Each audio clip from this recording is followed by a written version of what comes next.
berdoa. Ya, menyambung kemarin Jumat Berkah yang disinggung oleh kiai kita kemarin menyinggung tentang masalah doa. Beliau juga mengajarkan kemarin doa. Nanti kita akan ulas. Ada yang bertanya soalnya belum sempat dijawab kemarin. Doanya tolong dicatat Min ya. Nanti kita ulas lagi. Bismillahirrahmanirrahim. Allahumma shalli wa sallim ala sayyidina Muhammadin al-Fatih lima ughliq wal khatimi lima sabaq nasiril haqqi bil haqqi wal hadi ila siratikal mustaqim wa ala alihi haqqa qadrihi wa miqdarihil azim. Rabbi syrah li sadri wa yassir li amri wahlul 'uqdatam min lisani yafqahu qawli bi rahmatika ya arhamar rahimin. Bapak Ibu yang dimuliakan Allah Subhanahu wa taala. Yang namanya doa ya di dalam Islam ya merupakan sesuatu yang urgen, merupakan sesuatu yang penting. Ya doa dianggap juga sebagai sebuah ibadah. Orang yang tidak berdoa di dalam Islam ya dianggap orang yang sombong. Ya karena dia tidak meyakini adanya kekuatan selain Allah Subhanahu wa taala. Dia tidak meyakini bahwasanya apa yang dia peroleh adalah berkat campur tangan dari Allah Subhanahu wa taala. Orang itu hanya memikirkan dirinya sendiri, hanya tidak mau berdoa. Orang itu hanya memikirkan, hanya menganggap semuanya itu adalah hasil jerih payah dirinya. Di dalam Al-Qur'an surah Al-Mu'min ayat 60 Allah Subhanahu wa taala berfirman wa qala rabbukum ud'uni astajib lakum innal ladzina yastakbiruna an ibadati sayadkhuluna jahannama dakhirin. Kata Allah Subhanahu wa taala, ud'uni astajib lakum.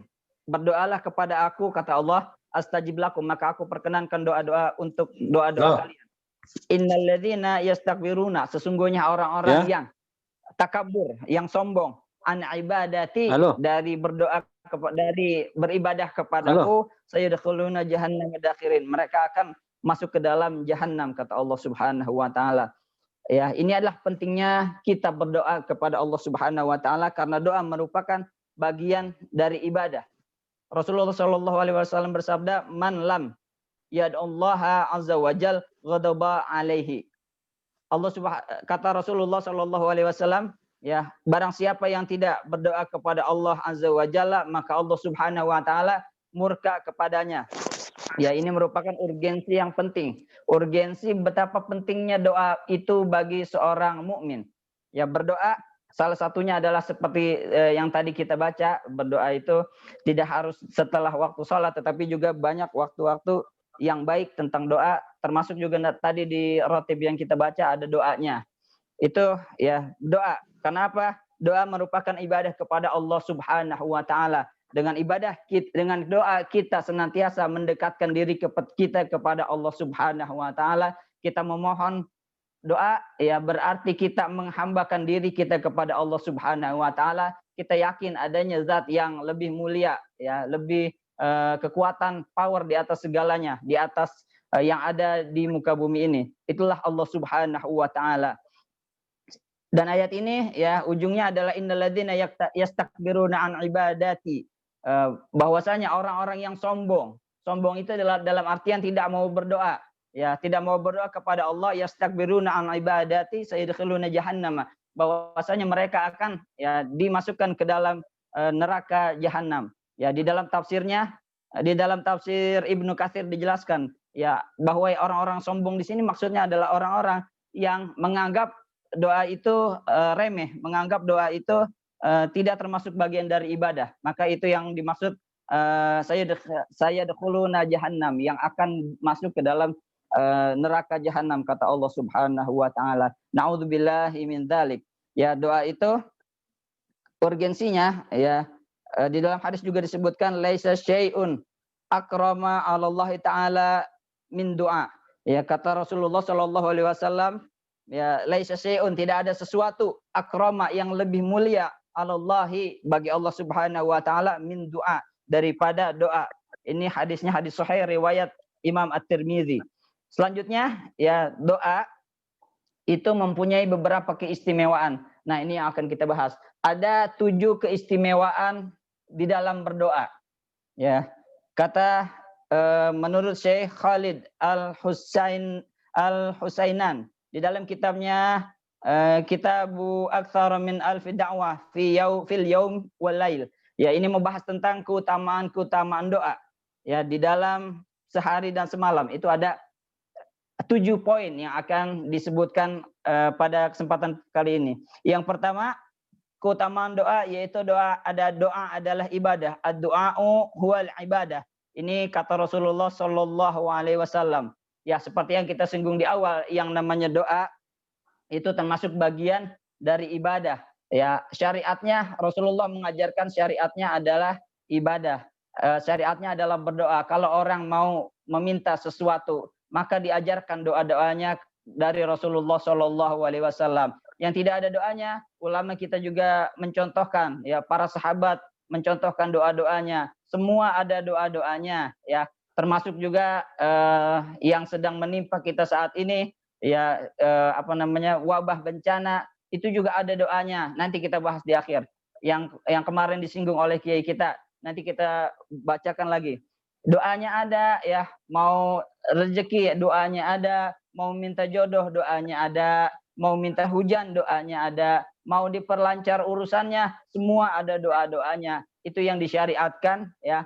Jangan sampai kita percaya dengan, ya, hal-hal mistis, hal-hal gaib dan lain sebagainya, bukan hal-hal gaib, hal-hal yang berupa sihir dan lain sebagainya.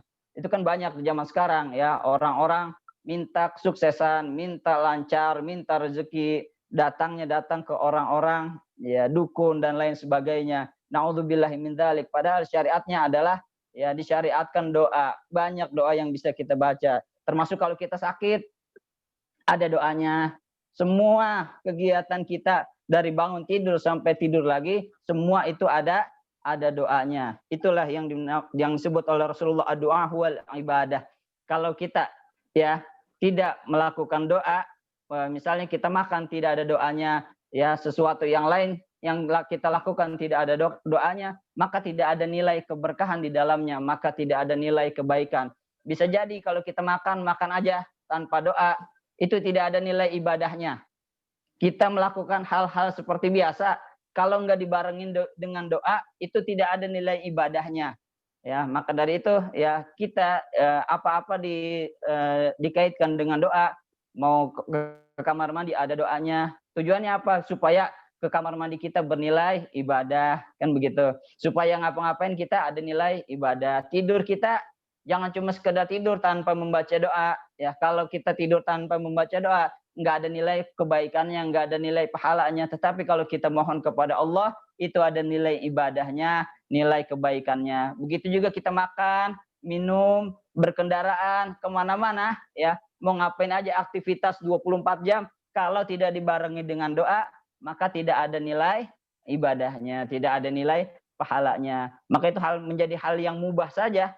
Ya, tidur saja, tidak ada nilai kebaikan. Makan makan saja, tidak ada nilai kebaikan, tidak ada berkah, dan tidak dicatat sebagai sebuah kebaikan. Itulah bagusnya Islam, semua ada doanya, doa termasuk ibadah. Jadi jadikanlah perbuatan kita sehari-hari ini dalam 24 jam ini bernilai di sisi Allah Subhanahu wa ta'ala. Kita baca buku, kita niatin, ya, kita baca doa belajar, kan gitu, supaya belajar kita ada nilai ibadahnya dan lain sebagainya. Minum juga, kita makan minum, ya, kita doain, ya, supaya apa? Supaya ada nilai ibadahnya. Itulah yang dimaksud hebatnya doa. Yang pertama, ya, bernilai ibadah, dicatat sebagai suatu amal kebaikan dari Allah Subhanahu wa ta'ala. Masya Allah. Yang kedua, kata Rasulullah, doa itu bisa menolak bencana. La yaruddul qada illa du'a, ya. Takdir itu tidak bisa ditolak, ya, melainkan dengan doa. Ini yang luar biasa, subhanahu wa ta'ala. Allah subhanahu wa ta'ala mengajarkan kepada kita, Rasulullah SAW mengajarkan kepada kita bahwasanya untuk menolak takdir, ya, bisa dengan doa. Yang tadinya takdir kita jelek misalnya, bisa berubah menjadi baik, ya, kalau kita berdoa. Itu kata Rasulullah, bisa menolak bencana. Bencana itu, ya, yang harusnya kita dapat mara bahaya karena kita berdoa kepada Allah Subhanahu wa ta'ala, memohon kepada Allah Subhanahu wa ta'ala, bisa jadi ya menjadi suatu kebaikan dan ditukar menjadi sebuah takdir yang lebih baik lagi dari Allah Subhanahu wa taala. Yang ketiga Aku iseng kata ikut masuk ke Rasulullah Zoom itu Shallallahu ya. Alaihi Wasallam Partisipannya di cuma dalam hadis, dikit, ya doa itu pasti diijabah 19 oleh Allah doang. Subhanahu wa taala. Ini keistimewaan doa yang ketiga adalah doanya pasti Allah Subhanahu wa taala ijabah. Ya, di dalam suatu hadis, ma min muslimin yad'u bid'awatin laisa fiha itsmun wala qati'atun wala qati'atur rahim illa a'tahullahu biha ahada thalathah. Kata Rasulullah, kalau seseorang seorang muslim berdoa kepada Allah Subhanahu wa taala dengan catatan doanya itu tidak mengandung keburukan. Doanya itu bukan doa yang jelek, doanya itu doa kebaikan. Dan syarat yang kedua doanya itu tidak qati'atur rahim, tidak mengandung unsur perpecahan, tidak mengandung unsur memotong tali silaturahim. Maka doa yang selain yang itu kata Allah Subhanahu wa kata Rasulullah illa atahullahu biha ahada thalatha. Kata Rasulullah akan dibalas dengan 3 cara kata Rasulullah. Jadi syaratnya itu 2. Kalau doa yang buruk bisa jadi Allah tidak kabulkan, atau doa yang mengandung perpecahan itu bisa jadi Allah tidak kabulkan. Selain itu maka doanya kata Rasulullah akan dikabulkan dengan 3 cara. Ya, salah satunya adalah imma antum jalalahu da'wah, bisa jadi Allah bayar kontan di dunia, Allah bayar cash seperti apa yang dia doakan. Minta jodoh dikasih jodoh yang seperti ya Allah berikanlah saya jodoh yang begini begini begini. Allah kasih seperti kriteria yang dia minta. Ya Allah berikanlah hamba rezeki sekian, berikanlah hamba rezeki sekian sekian. Allah kasih sekian sekian kontan cash dibayar Allah Subhanahu wa taala di dunia. Dan yang kedua ada lagi cara Allah membalas doa, wa imma an yudakhirha fil akhirah. Bisa jadi di dunia Allah kagak kasih balasan seperti apa yang dia mau, tetapi dijadikan tabungan nanti di akhirat. An yudakhirha fil akhirah. Allah kasih balasannya nanti ya ditabung di akhirat. Dikasihnya bukan sekarang, tapi nanti dikasihnya ya ketika nanti di akhirat diganjar, dikonversi oleh Allah Subhanahu wa taala dengan kenikmatan di akhirat kelak. Dan yang ketiga kata Rasulullah wa imma an yusrafa anhu min su'i misliha, kata Rasulullah ya akan dibalas ya dengan sesuatu yang serupa dengan hal-hal yang tidak diinginkan. Misalnya harusnya seseorang itu terkena bencana, seorang itu harusnya terkena kesialan dan lain sebagainya. Tetapi karena dia berdoa, doanya lain bukan hal itu. Ya Allah Subhanahu wa taala balas di dunia dengan sesuatu yang lebih baik. Ya, sesuatu yang bukan sama dengan hal itu tetapi ya diganti oleh Allah Subhanahu wa taala dengan hal yang lebih baik menurut Allah Subhanahu wa taala. Itu yang ketiga. Selanjutnya yang keempat ya keistimewaan doa adalah doa itu bisa menjadi sebab ya bisa menjadi sebab sebab mendapatkan pertolongan Allah Subhanahu wa taala. Ya, ini juga banyak ya terjadi ad-du'a'u silahul mu'min. Doa itu adalah senjatanya bagi orang-orang mukmin, ya. Allah Subhanahu wa taala betapa seringkali ya menjadi penolong bagi doa itu seringkali menjadi penolong bagi orang-orang mukmin. Banyak ya kita lihat dulu sejarahnya ketika perang Badar itu luar biasa sekali. Kalau bukan pertolongan dari Allah Subhanahu wa taala enggak mungkin. Itu orang 313. Luar biasa ketika itu. 313 orang ngelawan ribuan. Kira-kira 1 banding, wah nggak imbang lah kalau gitu. 1 banding 3 atau lebih ya. Jumlah pasukan mukmin ketika itu sangat sedikit sekali. Mana mungkin kalau hitung-hitungan logika nggak mungkin orang itu bisa menang. Ya, dari segi jumlahnya sangat sedikit, dari segi SDM-nya orang-orang sipil semua nggak ada yang terlatih, dari segi persenjataan juga sangat minim, tetapi Allah Subhanahu wa taala memberikan kemenangan. Itu merupakan suatu pertolongan dari Allah Subhanahu wa taala. Itu juga salah satunya berkat doa, kekuatan doa. Silahul mukmin adalah senjatanya bagi orang-orang mukmin. Yang kelima adalah doa itu sebagai tanda beriman kita kepada Allah Subhanahu wa taala. Ya jelas kalau kita berdoa ya syaratnya adalah kita percaya, kita yakin kepada Allah Subhanahu wa taala. Ya, Di dalam kalau hadis bahasa qudsi bisa. disebutkan, ana inda dzanni 'abdi bi. Sesungguhnya aku adalah, ya tergantung bagaimana prasangka hambaku. Artinya apa? Kalau kita berdoa, Bapak Ibu sekalian, kalau kita berdoa, ya hendaknya kita yakin 100% kepada Allah Subhanahu wa taala, bahwa Allah Subhanahu wa taala akan mengabulkan doa kita. Kita nggak boleh doa ragu-ragu, kita nggak boleh doa setengah-setengah. Ya kita minta kesembuhan, ya kita yakin, kita optimis bahwasanya penyakit ini akan sembuh. Jangan sampai kita berdoa, ya Allah berikanlah aku kesehatan, tetapi kita masih ragu, masa iya saya sehat, masa iya. Ya itu yang nggak boleh. Kita ketika berdoa, kita harus yakin 100% bahwasanya Allah Subhanahu wa taala pasti punya jalan. Allah Subhanahu wa taala pasti memberikan hal yang terbaik untuk kita. Kalaupun ya kesembuhan kita ditunda, bukan berarti Allah Subhanahu wa taala tidak mengabulkan doa kita, tetapi pasti ada hikmah di balik itu semua. Kenapa kita dikasih sakitnya lamaan dikit? Kenapa kita dikasih sembuhnya agak lama dibandingkan orang-orang lain yang mungkin terkena penyakitnya bareng dengan kita? Semua pasti ada hikmahnya yang bisa kita petik. Nah itu ya, yang kelima, yaitu bahwa doa sebagai tanda keimanan kita. Yang keenam adalah ya sebagai tanda tawakal kita. Iya betul.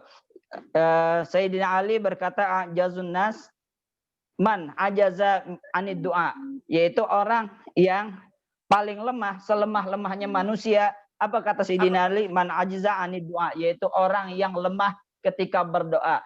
Ini merupakan indikasi, doa merupakan tolak ukur bahwasanya orang itu tawakal. Ya, kalau orang tidak, ya kata Sayyidina Ali, orang yang enggak berdoa justru orang yang lemah. Kok bisa? Kan kita berpikir, kalau doa itu berarti kan kita lemah. Ternyata kata Sayyidina Ali, enggak, justru orang yang enggak berdoa itu adalah orang yang paling lemah, kata Sayyidina Ali. Kenapa? Karena kalau ketika kita berdoa, sesungguhnya kita menundukkan hawa nafsu kita. Ketika kita berdoa, kita tawakal kepada Allah. Ketika kita berdoa, kita menghamba kepada Allah. Ketika kita berdoa, sebagaimana definisi doa, doa adalah permintaan dari seorang yang rendah, ya, minal adna ilal a'la, dari permintaan seorang hamba kepada seorang Tuhannya. Artinya apa? Kalau kita berdoa, kita menyerahkan diri kita kepada Allah, kita menghambakan diri kita kepada Allah, kita berdoa, ya Allah kita menundukkan serendah-rendahnya, kita mengakui diri kita rendah, dan Allah Subhanahu wa taala pemilik segalanya. Allah Subhanahu wa taala lebih tinggi daripada kedudukan kita. Itu adalah keistimewaannya doa. Kalau kita berdoa, ya berarti kita adalah orang yang kuat. Kuat dalam arti menaklukkan ego kita, dalam arti kuat dalam arti kita sabar, ya, menaklukkan ego kita, dan kita mengakui bahwasanya Allah Subhanahu wa taala lebih di atas segalanya. Dan yang terakhir, yang ketujuh, keistimewaan doa adalah terhindar dari murkanya Allah Subhanahu wa taala. Sebagaimana hadis yang pernah disebutkan di awal, innahu man lam yas'alullaha yaghdabu alaih. Sesungguhnya orang yang tidak pernah berdoa kepada Allah Subhanahu wa taala, maka Allah Subhanahu wa taala akan murka kepadanya. Ini keistimewaan doa yang terakhir, yaitu ya kalau kita berdoa maka Allah Subhanahu wa taala tidak murka kepada kita, ya. Beda dengan manusia, sering dimintain tolong, lama-lama orang itu marah. Tetapi kalau Allah Subhanahu wa taala kita sering minta, justru Allah semakin senang dengan kita. Justru Allah Subhanahu wa taala semakin sayang kepada kita. Itulah 7 hal, ya, yang bisa kita rangkum pada hari ini, yaitu tentang 7 keistimewaan doa. Nah, seperti yang saya katakan di awal tadi, ada doa yang kemarin ya disampaikan oleh kiai kita. Apa itu doanya? Ya, untuk masa-masa pandemi ini, kemarin kiai menyebutkan Allahumma rfa' maktaka wa ghadabaka anna. Saya ulangi, Allahumma rfa' maktaka wa ghadabaka anna. Mungkin bisa ditulis adminnya, ya. Allahumma, ya Allah, irfa', angkatlah, anna, ya, angkat. Allahumma rfa', ya Allah, angkatlah, maktaka, kemurkaan engkau, wa ghadabaka, dan kemarahan engkau, anna, dari kami, ya. Itu. Selanjutnya yang kedua ada juga Allahumma dfa'annal ghala wal waba wal fahsya wal munkar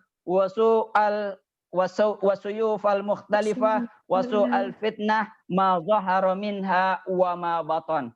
Ya, itu juga ada Allahumma dfa, ya Allah, ya tolaklah, ya Allah tolaklah anna dari kami. Apa yang ditolak? Al-ghala. Al-ghala itu harga-harga yang mahal, resesi ekonomi, ya apa namanya, keterpurukan ekonomi. Allahumma dfa'annal ghala, ya Allah tolaklah dari kami resesi ekonomi, kemahalan harga, wal waba dan wabah penyakit, wal fahsya dan perbuatan-perbuatan yang buruk, wal munkar dan perbuatan yang munkar, wasuyufal mukhtalifah dan perpecahan, peperangan, konflik ya dan lain sebagainya, wasu al fitnan dan keburukan-keburukan fitnah, ma zahara minha yaitu dari apa segala yang nampak dari kita, minha wa ma batan dan apapun yang tidak nampak dari kita ya. Kalaupun ya ini dibaca insyaallah subhanahu wa taala Allah akan mengangkat ya wabah ini dari negeri kita. Marilah kita baca bersama ya, Allahumma dfa'annal ghala wal waba wal fahsya wal munkar wasuyufal mukhtalifah wasu'al fitnah ma zahara minha wa ma batan. Ya, kalaupun nanti ada yang lupa boleh nanti via chat. Nantilah kita baca habis sholat, kita baca doa ini supaya apa? Supaya terhindar dari hal-hal yang melanda negeri kita ini, baik berupa wabah, baik berupa resesi ekonomi, paceklik ekonomi, dan perbuatan-perbuatan munkar, peperangan, perpecahan, fitnah dan lain sebagainya. Yang mana konteksnya sangat ya sesuai dengan konteks saat ini. Mudah-mudahan di tahun baru ini Allah Subhanahu wa taala hindarkan kita dan negeri kita dari hal-hal yang demikian itu. Inilah yang bisa saya sampaikan. Kurang lebihnya saya mohon maaf.